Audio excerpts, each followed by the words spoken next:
Nanda Samatar Corrado, co-hosting the John Helfert Detroit Show with Dr. John Telford, coming to you live at 10 o'clock every Thursday morning on WJZZ Cool TV, streaming on Facebook, YouTube, and Twitter. Dr. John Telford is a former Detroit Public School superintendent, a former world-class athlete, and conqueror of Olympic champions, a championship track coach, poet, newspaper columnist, longtime civil rights crusader, and the author of 6 Detroit-oriented books: The Poet Emperor of Earth, What Old Men Know, Creative Insubordination, The Will Robinson Story, The Poetic Prancings of Mad John, his explosive autobiography, A Life on the Run, and another forthcoming poetry book, Athletes, Activism, and Applebow, a Detroit poetic epic. He also has a show on WCHB AM 1340 Detroit Gospel Station Saturday mornings at 9:30 and Monday evenings at 6:30. That's Saturday mornings at 9:30 and Monday evenings at 6:30. His books are available at Barnes & Noble, Amazon.com, or just by calling the good doctor at 313-460-8272. That's 313-460-8272. Dr. John Telford has been called a legend and a lightning rod for controversy. He has received the Detroit City Council Spirit of Detroit Award and the Joe Louis Foundation Spirit of the Champ Award. He was named Wayne State University's Alumnus of Year 2001, and a Detroit track was named for him. His website is www.alifeontherun.com, and his email is drjohntelford@aol.com. That's drjohntelford@aol.com. Now, without further ado, I present to you that crusading old native Detroiter, Dr. John Telford. Thank you, Dr. Sunanda Corrado, that PhD from Columbia University, who is an anthropologist by training. Dr. Corrado has been teaching at Wayne County Community College District for over 10 years. She is currently a researcher for the Detroit Equity Action Lab that's housed in the Wayne State University Law School, by the way. And she is the founder and CEO of Education by Design. Indeed. Education by Design is her group. Okay, I'm going to read a poem called Blue Salt. Blue Salt. I wrote this poem way back in 1966. My name is Detroit. I'm a blue-collar town. Blue salt melts my mid-March snow. Speedy cars and sprinters spring from me. I father fierce fighters and funky music. In a Motown moment I can spit the blues right back in a bureaucrat's eye. Have you never seen blue salt? No complex chemistry here, only the old color of a new sky. And there is a new sky dawning over Detroit today. It's not a real great new sky, though, because we had some real setbacks in a recent election. And we have got Lamont Satchel here, who is the attorney for the, what are you the attorney for, Lamont? The Charter Revision Commission. The Charter Revision Commission. And we're going to be talking to Lamont, and we're going to be commiserating and kind of reflecting why some of the most important things that should have happened in the election did not happen, and we've got to regroup. But before I interview Lamont, and before Dr. Corrado interviews Lamont, I've got a little housekeeping to do. I've also got to I've got to tell you, Beverly Kendall Walker, you know, my brilliant student at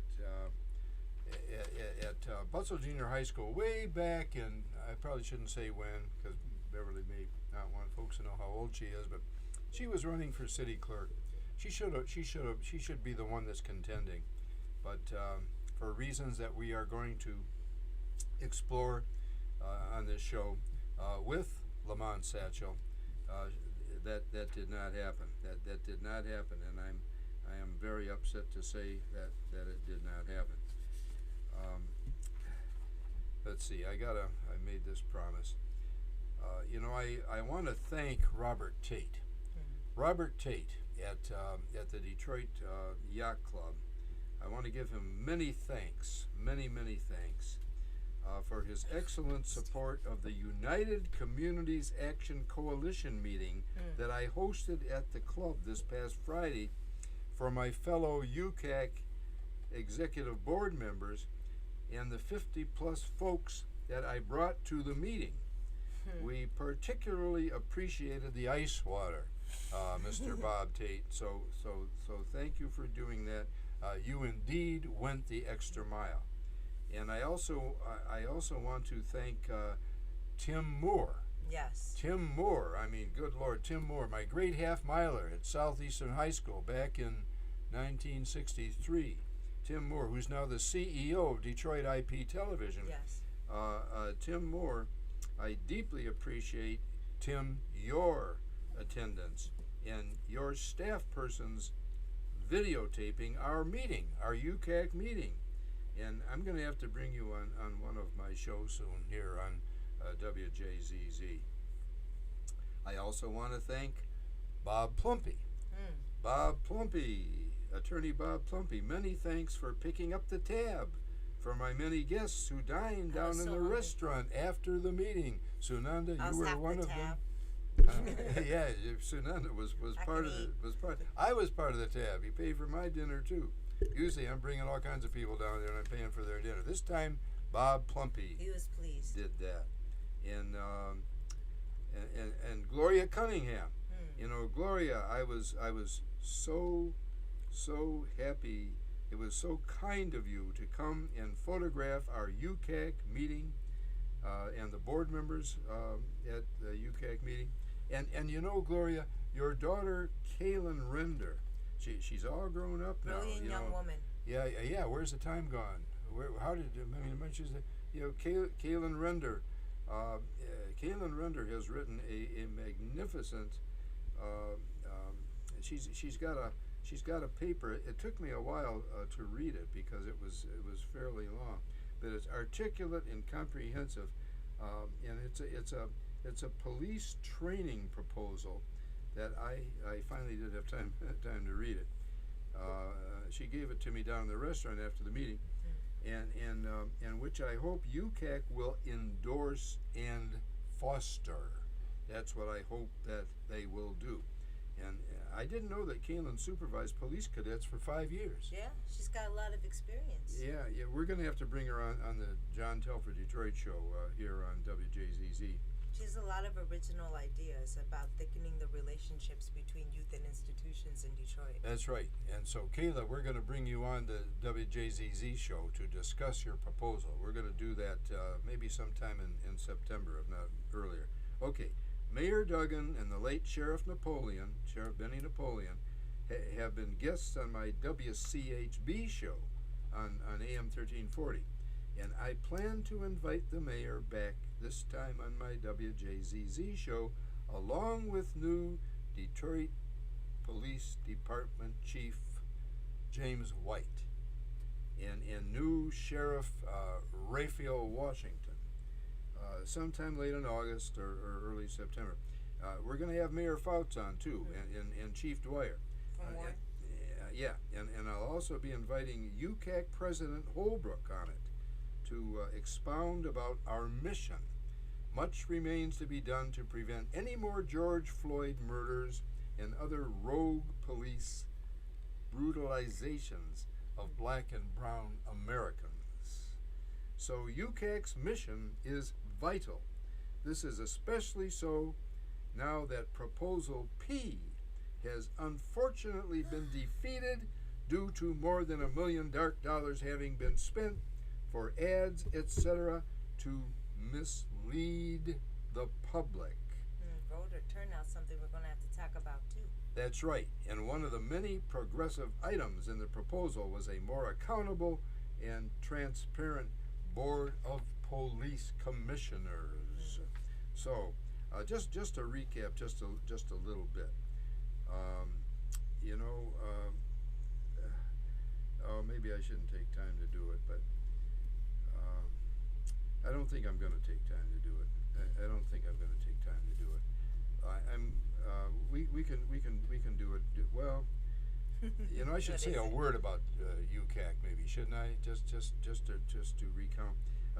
That's a new watchdog coalition of community members that's dedicated to ensuring that our fellow residents in Detroit and in our various communities throughout our state receive only the absolute best, particularly from our law enforcement agencies and also from our elected officials and our business and civic leaders.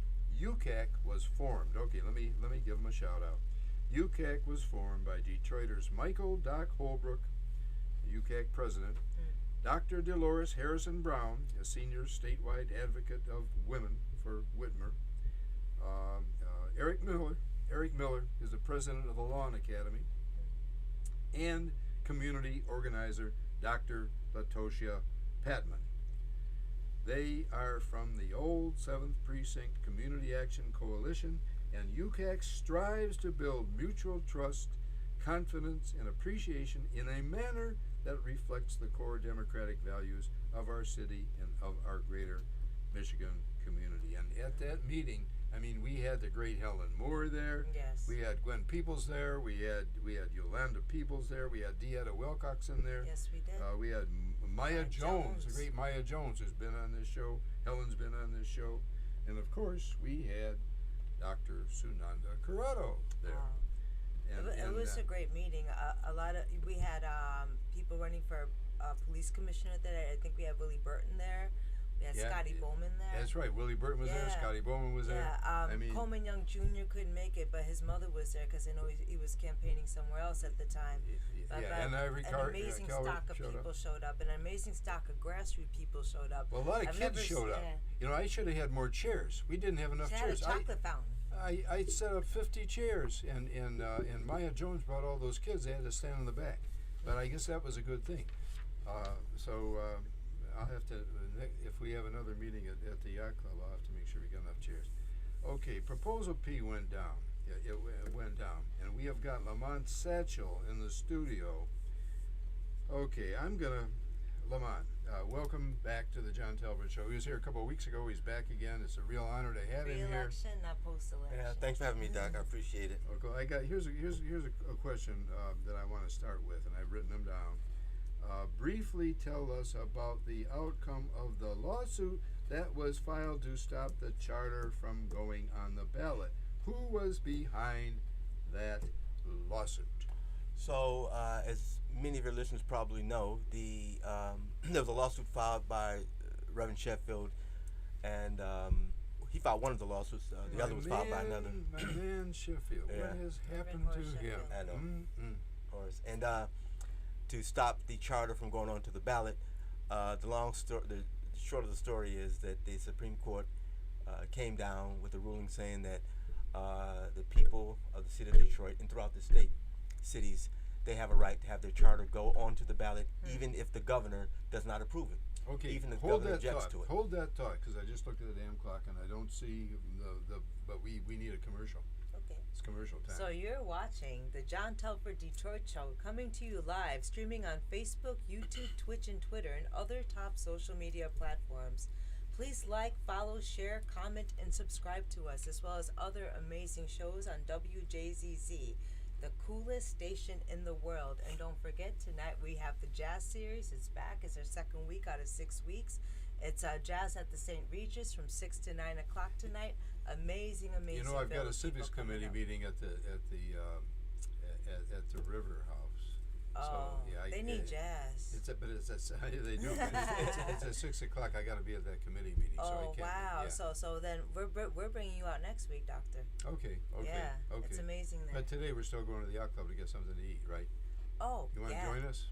I got meetings after this. Okay, but I'm taking her because turned down a good meal. But anyway, did you do your commercial? Are you all done with your commercial? We're done with the commercial, and you know, like the way we ended talking about Proposal P last time, maybe we should pick it up before we go into this lawsuit.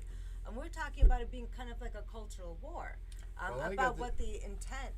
This is what Proposal P was trying to do. The vote yes on Proposal P. I've been trying on this show, on my other show on WCHB, in my columns, every place I've been able to. My emails, I've emailed thousands of people, literally, well, over 1,000, almost 1,000, I guess. Vote yes on Proposal P. Well, it went down anyway.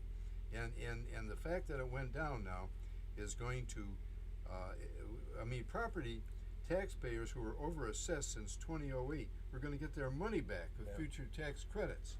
Yep. And police reforms to protect against police abuse, like transparency in body camera.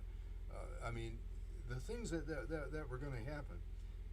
We're going to strengthen workers' rights with job protections, safety, for example, plus responsible contracting and volunteer boards to give. I don't know. Maybe I'm doing your thing. No, go right ahead, Doc. Okay. Go right ahead. Okay, it was going to eliminate structural racism in city government and form a reparations task force. I can remember I asked for reparations when I was writing for the Oakland Press. I had a regular column in the Oakland Press. My column was opposite Jack Lessenberry's for a couple of years. Yeah. And I asked for reparations. I mean, they gave the Nisei reparations, the Japanese Americans, but they didn't give Black Americans reparations for all the wrongs that were done to them. And that column, I had so much pushback and backlash on that column. The letters that were printable were saying, if Telford wants reparations, let him pay for them himself. That's what they said. But before your time, Doc. yeah. But anyway, back to what the People's Charter was going to work toward. These initiatives. It was going to work toward pandemic preparedness and enhanced public health for everyone. It was going to increase affordability and access to the internet for students and adults, and affordable water rates. It was going to. We were a Wi-Fi and a food desert before COVID started, and a water desert. Yes. Transportation desert. And it was going to protect the city financially against future bankruptcies. And these people who were telling the lies said that it was going to put us into bankruptcy. What it was going to do was protect us from bankruptcy, and it was going to provide greater election transparency and security with a new election commission. None of this is going to happen now. And I was starting to ask Lamont Satchel, the Charter Commission attorney, this question, and I'm going to ask it again. Briefly tell us about the outcome of the lawsuit that was filed to stop the charter from going on the ballot, and tell us who was behind these lawsuits. I'll see how best I can answer that. So the outcome of the lawsuit was the Supreme Court came down on the side of the people. Overruled both the lower court, Judge Kinney here in Circuit Court, and also overruled the Circuit Court. Bernstein, my man. Appellate court decision. Yeah, it's funny because Bernstein asked the question doing his questioning of the attorney. He said, basically, don't you think you're being paternalistic? Because their argument was this: the purpose of the law was to protect Detroiters from themselves, Of course. from commissions like this who are trying to trick them. And Bernstein was like, hold on, well, don't that sounds to me like a bit paternalistic, and wouldn't the remedy for that to be for them trickery? to? No, it was just so much argument to try to deceive the court, but the court saw through. It's like, listen, the Constitution is clear. The state Constitution is clear. The electors have a right to frame adopting them in their Constitution, and we affirm that today. They have that right, even if the governor objects to the charter. Her objection is just that. It's her objection, but she cannot override. She cannot sit as the legislature, the executive, and the judicial branch to determine whether or not a charter should be on the ballot. And so we were felt very good that and we expected that the Supreme Court would come down on our side based on some prior actions that they had taken in this case. So I think, and this isn't a victory just for Detroiters. This is a victory for every city in the state now. Right? Because every city is now impacted by this. Every city now can go forward with their charter even if the governor objects to it. Why did the governor object to our charter? Well, here's what that means. The law says this. She can either read it and approve it, or she can read it, state objections to particular issues. Because she may object to something. She may say, hey, look. She has the right to influence the political sphere. Yes. her objections are just, and many of her objections were not legal. It was policy. I think that you should put, for instance, that you should add the Great Lakes Water Authority to the charter. There's no legal requirement that you do that. I think she had the Public Lighting Authority, right? The vast majority of her objections were not legal in terms of things that she found to be illegal. And so the idea is that the governor should not have the right to prevent a city and the electors from putting a charter on the ballot where the Constitution gives them that right. And the governor said so. Even in her review, she said, even though I have these objections, and the Attorney General wrote that opinion for her, wrote her review for her. So the Attorney General and the governor both agreed that despite these objections, you have a right to put it on the ballot. And the only one who disagreed was the mayor and his corporation council, and then the mayor never publicly came out against Proposal P. He was too smart to do that, because if people had known that he was opposing Proposal P, those who are in the know that Proposal P was good for the people would have said to themselves, why is our mayor opposing well, Doc, something he did in fact come out against it. It's just He that did? to I your didn't know point, that he to did. your point, he never explained why. Right. The best you got out of him was, I think, he said, to paraphrase him, it's like everybody wanted something, they put it in there, and no one thought about the cost, right? That's the most you got out of him. But we had a bogus opinion, millions of dollars, Yeah, in the billions. process, billions of not dollars, just that, right. buttressed by the which Detroit were lies. Right. I mean, So it was very crafty what he did. So he came out and he authored a report that claimed that the charter would cost $3.4 billion. They made a mistake and sent us the wrong document, which led us to believe to be able to prove that those numbers were bogus, that he made them up. somebody just grabbed those numbers out of their ass. Yeah. I mean, it was.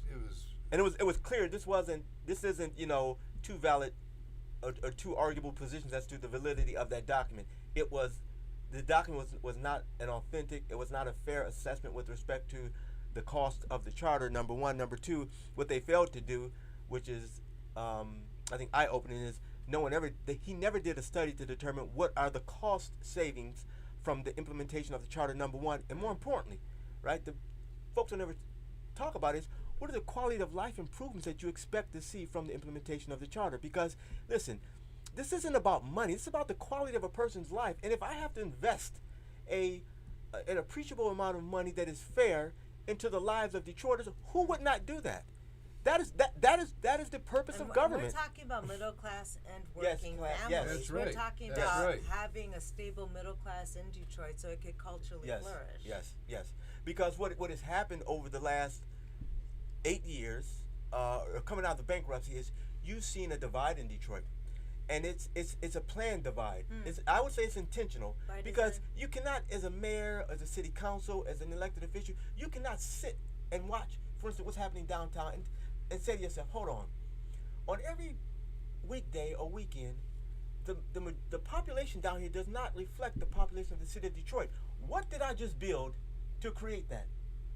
I would stay up at night thinking about that. I got We to have fix that. 85% of our city are African American. Yes. So if you don't see any African Americans downtown, wouldn't that lead you to suspect that something is not right here? Yes, we have a large African American, Latino, and other minority communities here, and you don't see them in representative numbers in these neighborhoods and in these areas that are being revitalized and being rebuilt.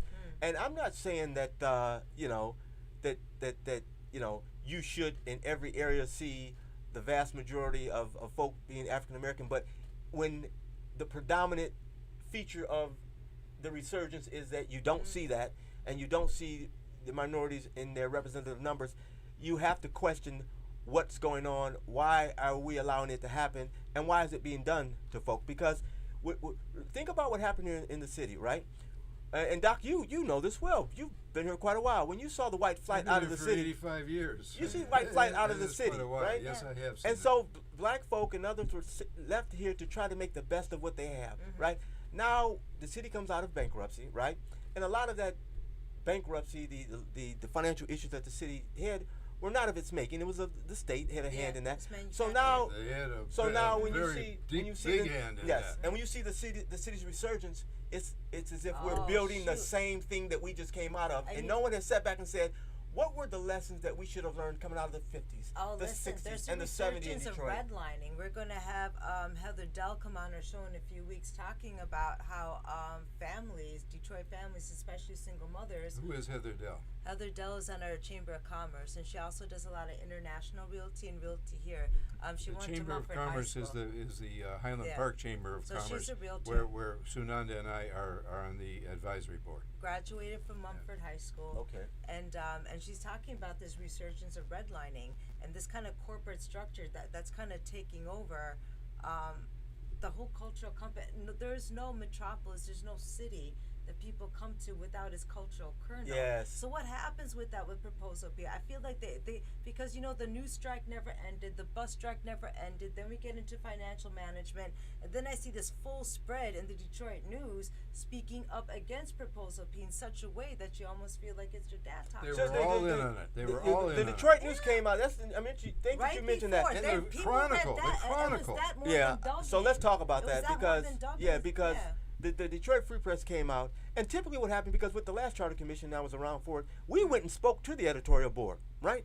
This time they didn't invite us. You just happened to see How funny. in the paper we're against the charter, and Yeah. our question is, well, did you talk to the folk who created it to understand what it is that you object to, so that you have a fair rendering and understanding with respect to that? They didn't do it. The Chronicle, that one I don't get, because I would have expected for the Chronicle to at least call us and say, look, we're trying to consider whether or not we should endorse that. Come tell us why you think we should endorse that. Explain the charter to us, right? Because it appears that everybody who claimed to be against it hasn't even read the thing, right? And so Hiram the Chronicle, I don't Jackson get is that the one. publisher. Hiram Jackson And I is know a Hiram very well. Republican.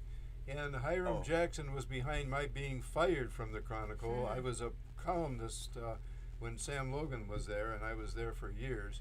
But I came out and criticized Trump one time. I think that was my death knell, because I got put off, and I've been off ever since. But I'm really upset. I mean, Dunmore would be turning over in his grave right now if he knew how low the Chronicle has sunk. Not to actually advocate for the defeat of something like Proposal P. I just can't. I heard people say there was just too many things on it. What's your response to that? No, it's not that there were too many things on. There was probably just as many things, if not more, with the last charter. See, here's what never happened. So these narratives that you just mentioned can surface. There was never a intelligent. There was never a community. There was never a discussion with respect to the merit of what was in the charter, right? So now you people with these, there was too much in it. What is Too that? much That's like saying that. That's like saying we shouldn't pass the Constitution because there's too many things in it. Too many No. minutes. Yeah, Listen, I can read, I can think, I can reason. Bring it all to me. Bring it to Detroiters and let them understand what's in there and make the case for or against it. But these bogus arguments, it's too much in there.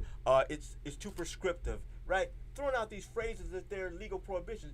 Here's what prescriptive mean. What they're saying it's too detailed in terms of telling the government exactly what it needs to do, so it leaves no leeway for them to misinterpret what the intent was. That's all they mean by being prescriptive, and there's nothing wrong with that. There's nothing wrong with being prescriptive. I want you to be as specific as possible so that I know exactly what I can do, what I can't do. And so that was in there. It's too prescriptive. You're telling the city council and the mayor what to do, and you're not leaving any latitude. But not to throw a monkey wrench in it, but like I heard from a couple people, we have about a 72% incorrect or error in our voting in Detroit. And then I've been watching What do you mean by that? Beverly Kendall Walker and Richard, when they were both running for city clerk, they said there's about a 72% error rate. That was Mike Richard. He came on here. Both of them also. said that, and in our city election. So I was just wondering, because we also didn't have a high turnout, and do you think it was 14%. because, yeah? well, you traditionally don't have a high turnout in the primary, so we had about a 14%. I think the highest. So why one did they had put been it in 50%. the primary? Why didn't they put in the actual Here- election, the be- proposal? Because here's why. They probably would have done that, the commission, but the commission has a 3-year lifespan, and so they have to put it on the ballot within the 3 years. Timing's November would have been everything. outside of it, so it was a Timing's timing. It everything. was a time. Yeah, it is. Okay. So it was That's a outside timing the issue. normal election cycle, so you didn't have the people coming out. Who Right, would've. because the 3 years expires in a few days, so they Dang. couldn't. 2 days. And we thought that we may be able to conclude the work of the charter commission within the 3 years and just tell them to put it on in November, but you couldn't do that either. Yeah, I got it. We got a commercial again.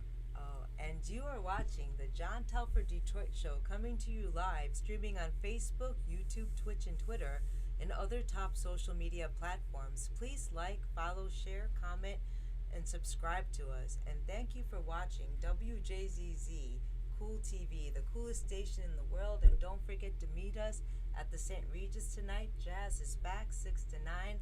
Bring your heels. I'll be having a cocktail. Okay. And this show, by the way, is going on my personal Facebook page, so you want to check it there, you can.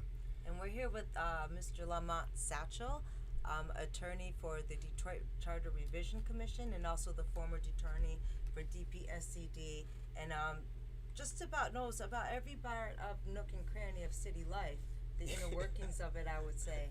I can't believe your sense of humor, though. Wow, Listen, got a strong soul. It keeps you sane. Yeah. But what happened the other day was a tragedy.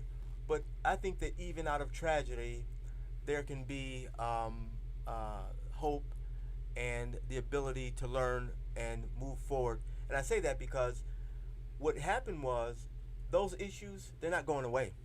And so I think now with the community, progressive community, and other communities of interest and stakeholders, they now have to devise and look at ways to make sure that politicians and other individuals who have an impact in the city take up these issues. They should not die with the defeat of Proposal P, because what they really said was there's a problem in the city and someone needs to address it. I would like to see that these become campaign issues as we head to November, and that folk force the candidates to talk about these issues. Absolutely. Let's talk about this, because I suspect if the mayor and his folk had not waged the type of disinformation campaign against the charter, it would have passed.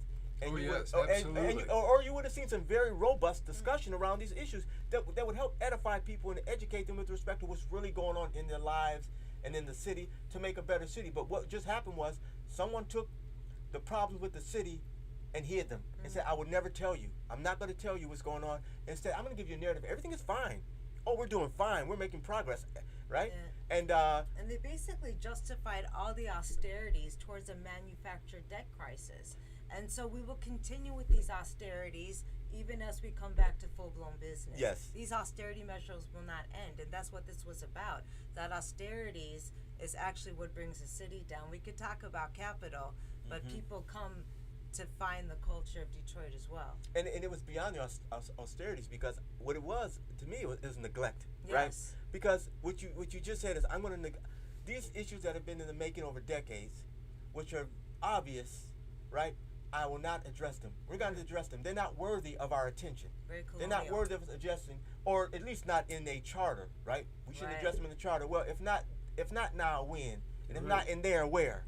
Because the argument that was made by the opponents was, this is something city council should do. I'm going to tell you something. City council? City council, these are things that should be. City council? Okay. Their argument is this: these should have been the subject of ordinances.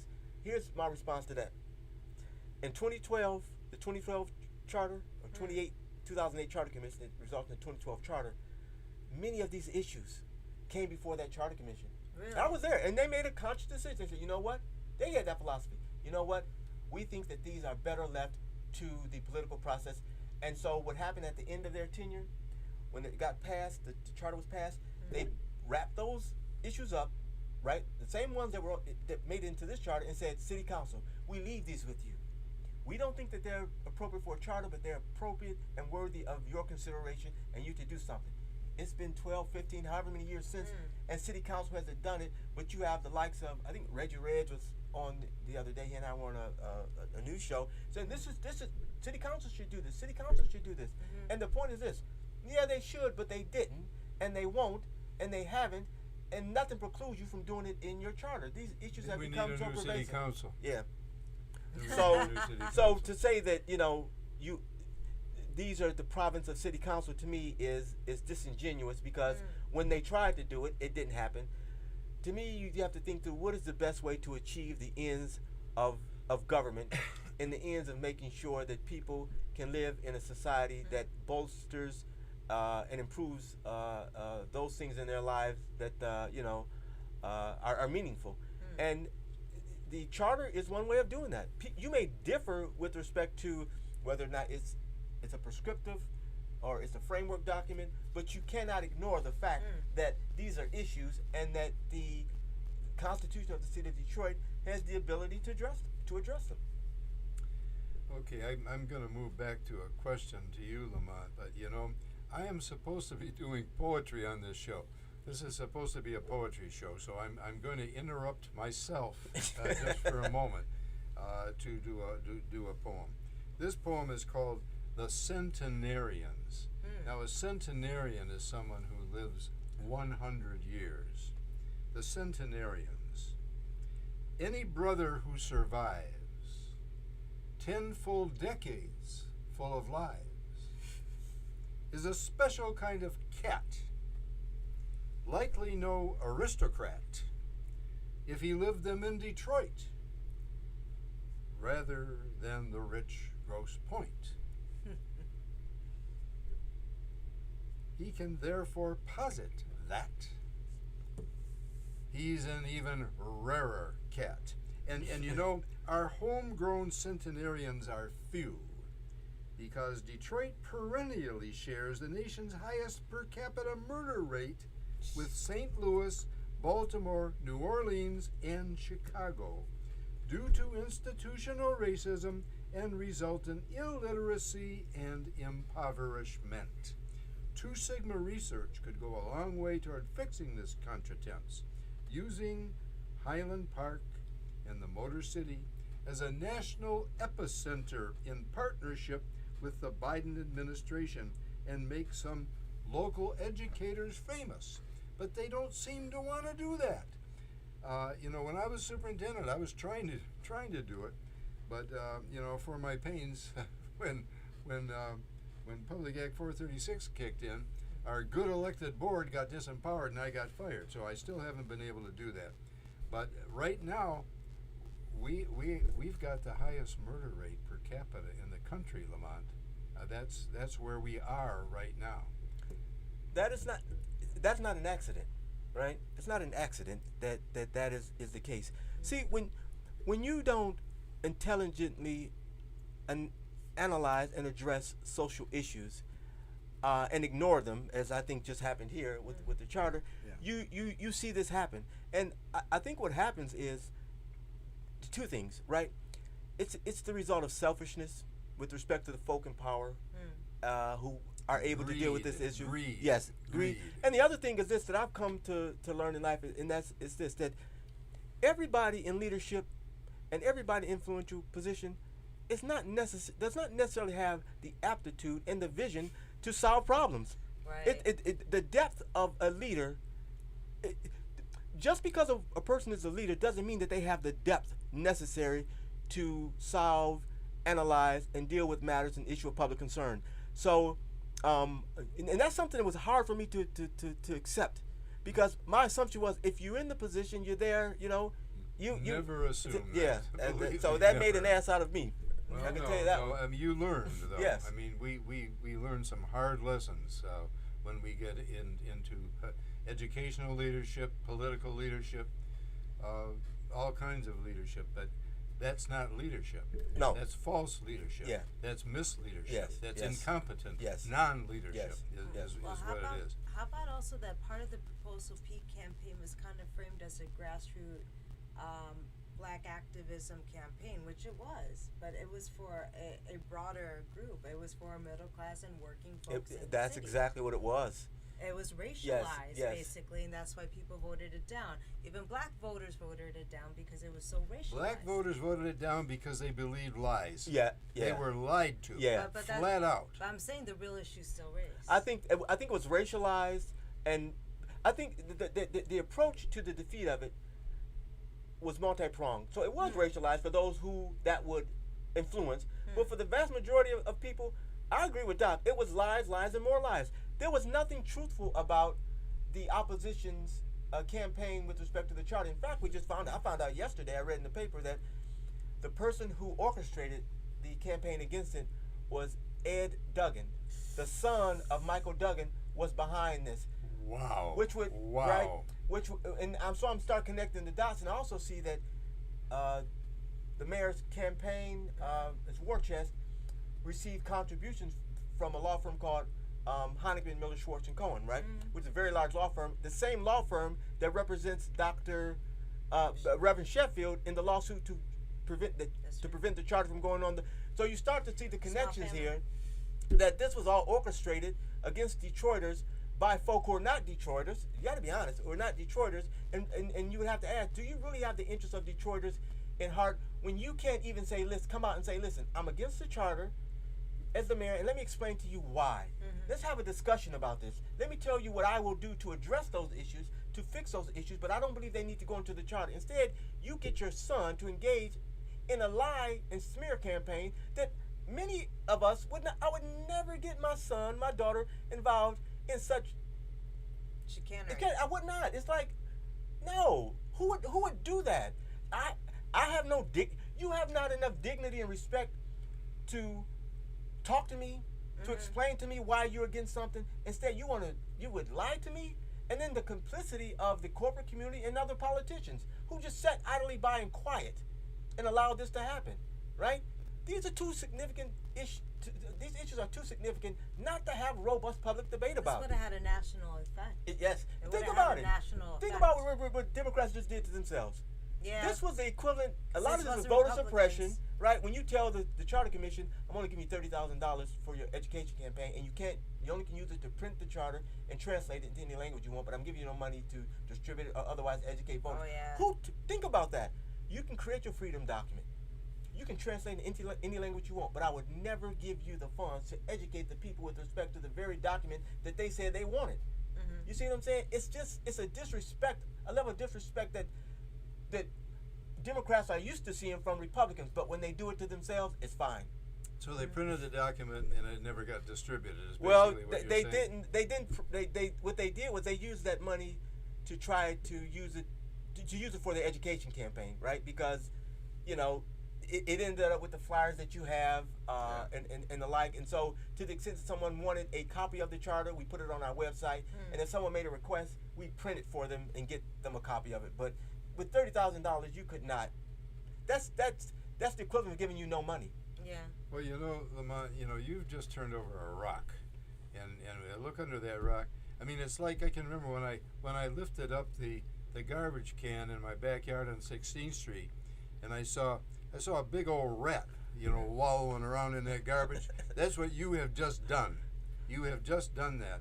And why we can't get the word out, but this again leads us to what lessons can we learn from what has happened surrounding and regarding this whole charter revision process? And what must we do? Of our sails and did it affect us culturally? No, our psyche? Yeah. I don't it's think like it's PTSD. One thing after another. We fight a law, then they change it. We fight and crush another law, and then they rewrite the law. And now they won't even let us submit our own laws. I don't think it took the wind out of the sails. What I think it did was, I think it's going to create a groundswell. I hope so. Of folk. It will, because you have to understand something. This generation of young folk and the generation coming behind them, they don't think like we think. They don't accept the same things that the prior generations would have accepted as normal. They don't accept it. I look at my son. They don't accept and look at things the way that we do, right? Look at the Black Lives Matter movement. I think folk don't really understand and appreciate what they did. Yeah. And they think that, taking down monuments and this and that, right? But that's a big think about deal. it is. That's a big It is, deal. because it wasn't just they took those monuments were symbols and ideas that many of us over years have railed against and were never able to do it.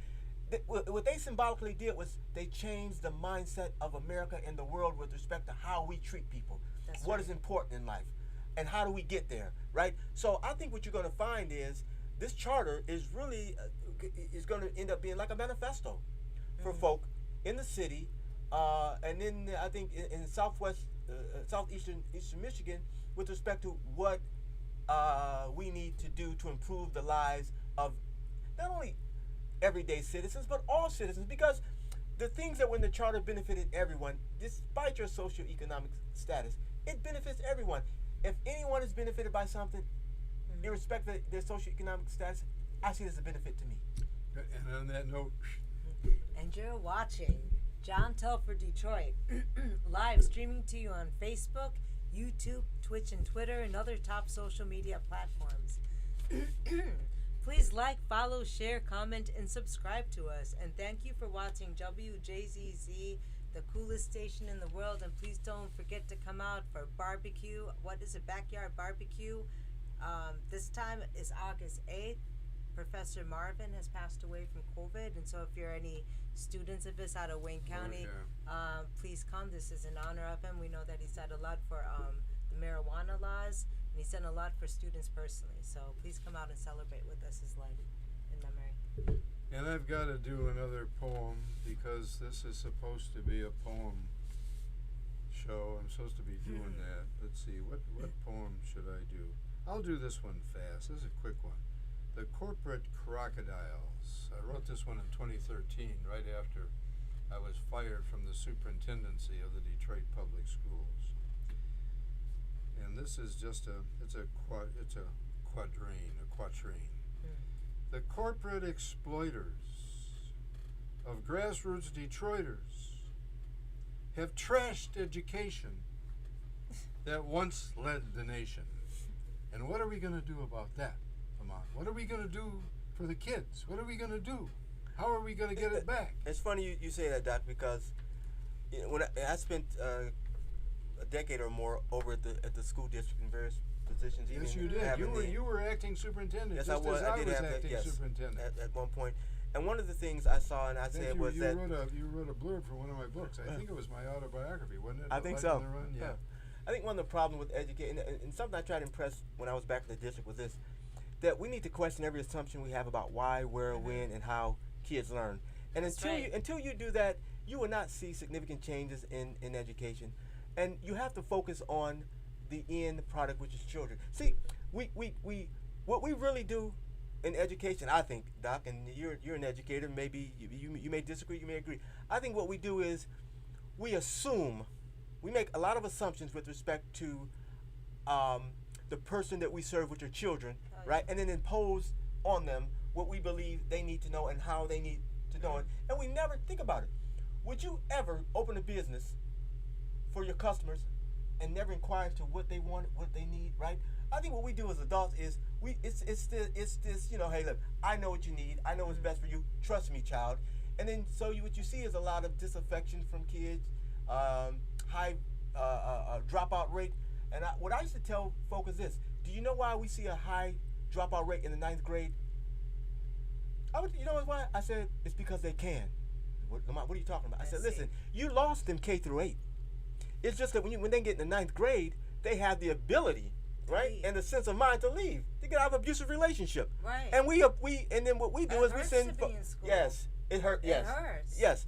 But when they did those school closings, some of the kids had to leave 2-3 hours early because they knew that they were crossing all these gangland boundaries. So they were sending kids into schools where they knew that they would be in danger, and then sending them home 3 hours before school ended. It was a travesty what we did. Yeah, it would behoove us to really understand children and not profess to understand them. And the one way you get to understand someone, right? I've just met you, Doc.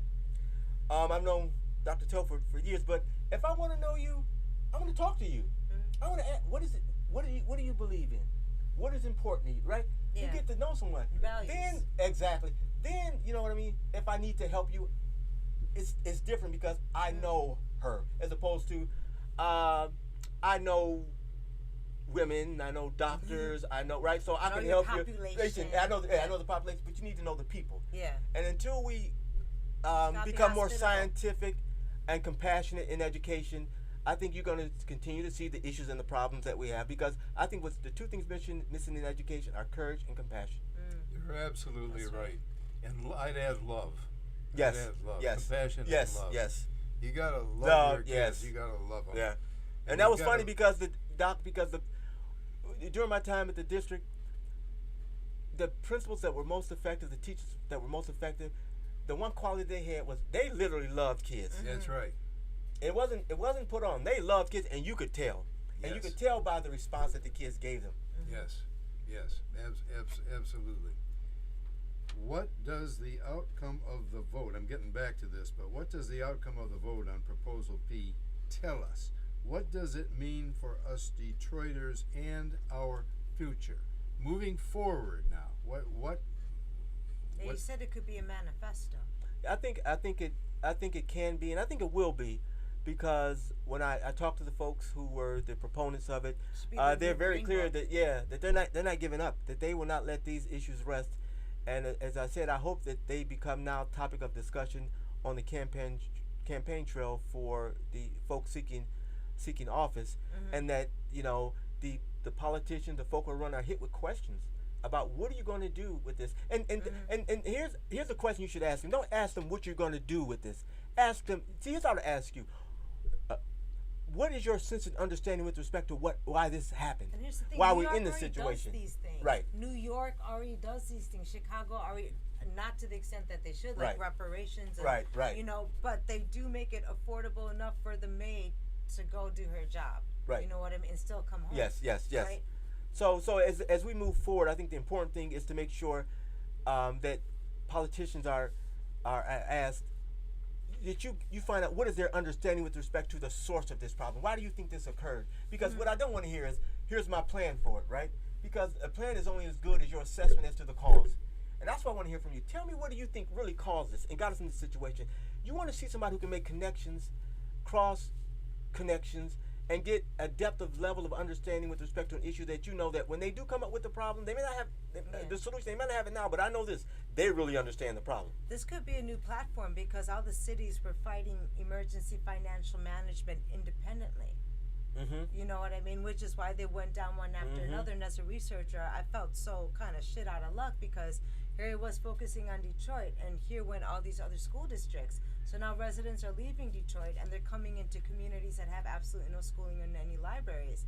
And if we concentrated on the issue itself, emergency financial management and in minority majority cities, and just like this, maybe we would have made a bigger dent. Maybe this stuff wouldn't have happened to us. But each city trying to struggle on its own, I feel like this idea of this being a manifesto, this being like a backbone to talk about what cities should do after emergency financial management in Michigan, I think could be a really big deal. Bring it out to Benton Harbor and Albion and all those sources. And that's a good point because it goes back to what I was saying. Once you question a politician and ask them with respect to their assessment as to the cause of it, you see what I'm saying? Then you can make those cross connections around, across borders, right? Because I'm sitting there in Benton Harbor, I'm looking at, that's right. That is the cause, because that's exactly what happened here. Exactly. You see what I'm saying? As opposed Again to, tell and me how you again would and solve the again. problem, Dr. Telford. Oh, well, I'm going to create more jobs. Well, hold on. That goes without saying that you're going to create more jobs. Yeah. I expect that of you. Tell me why we're in the condition that we are in that has resulted in there being a lack of jobs, because that would tell me the types of jobs you're going to create, how successful you're going to be, and your depth of understanding with respect to the source and the cause of the problem. Don't just tell me I'm going to create more jobs, I'm going to do A, B, C, D, E, F, and G.